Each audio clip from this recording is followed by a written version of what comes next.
Hi guys. I want to share something that I stumbled on recently, kind of by accident, that I think is just a super helpful tool in helping us to assess any new technology that we may be considering using in the church.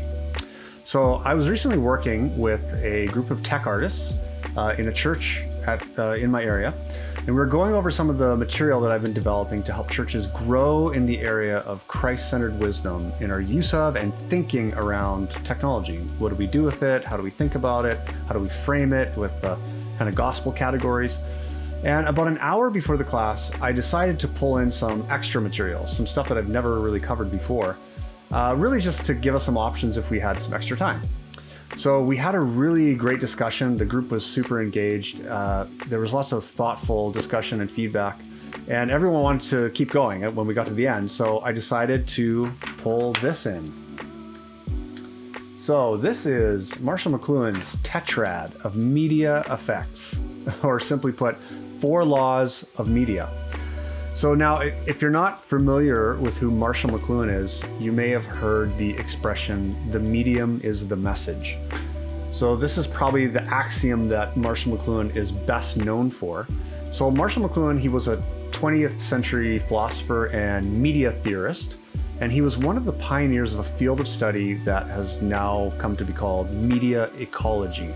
Interestingly enough, Marshall McLuhan was a devout Christian. So McLuhan's 4 laws were his theory that whenever we introduce a new media or technology, we experience 4 effects. So now, McLuhan believed, and I think he's right here, that all technology is in some way an extension of the human person. So think, for example, about how you could dig a hole with your hands, or you could go and get a shovel as a sort of extension of your ability to dig a hole. You could speak to a group of people, and you could stand up on a rock and you could cup your hands over your mouth to speak really loudly to them. Or you could go and get a megaphone or maybe a sound system as an extension of your ability to speak to a group of people. Or you could do math problems in your head, maybe on your fingers, and you could recall facts just using your brain. But you could also use a calculator or a computer or maybe even the internet as an extension of your mind, or the extension of a bunch of people's minds all working together. So this extension, this idea that technology and media extends something, is the first of McLuhan's 4 laws. New technology extends something that we can already do. It might even just extend an existing technology. So that's not all, though. New technology also retrieves some aspect of an older technology. So McLuhan liked to use the example of cars as retrieving this experience of armored knights or cowboys riding their horses around. So you have a car and an open road, you can go wherever you want, and all the while you're shrouded in this layer of safety. So in our discussion the other night, someone observed that a tool like a chat room in the Church Online platform, it might recall the experience of talking with a group of friends in the foyer before a church service. So these 2 laws, extend and retrieve, they might be considered the 2 positive laws. So these are the 2 positive sides of new technology. But that's not all. There is a negative side as well. So while we do retrieve something with new technology, there is also a sense in which it makes something obsolete.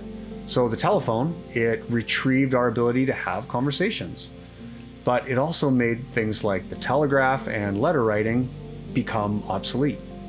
A video screen, if you add a video screen into your church sanctuary, it'll retrieve the ability to read the same text at the same time, but it's also going to make something like a hymnal obsolete. And finally, while we do extend something with our new technology, if we overextend, we actually start to experience a sort of reversal. And the reversal, we experience it as almost going the opposite direction of what we originally were trying to do in the first place. So think of the car again. A car gives you the ability to travel wherever you want to and enhance your ability and extend your ability to move.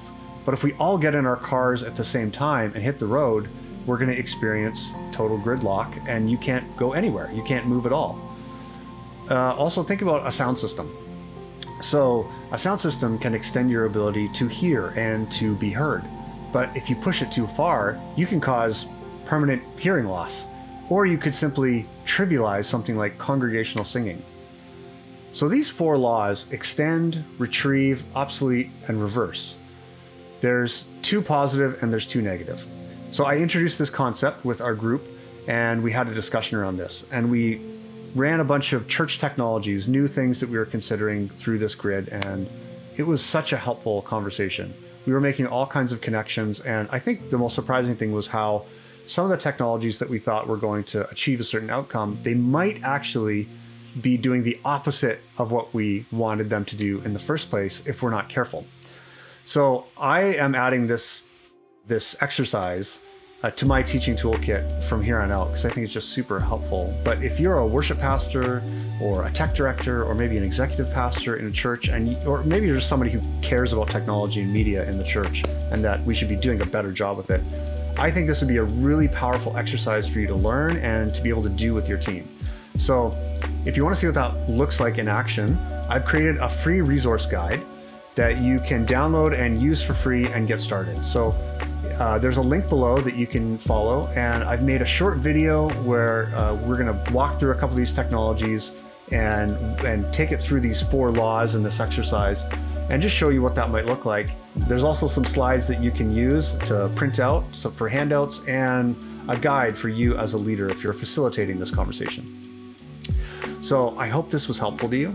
Let me know what you think about McLuhan's 4 laws. I think they're super helpful and really insightful way of thinking about new media and new technology that we might be using. So, and as always, if you're seeing a need to foster wisdom around how you use media and technology in your church, whether that's through training, teaching, or maybe just a phone call to explore the challenges that you're facing, don't hesitate to reach out and get in touch. I'd love to see if there's some way that I could serve you. Okay, chat soon.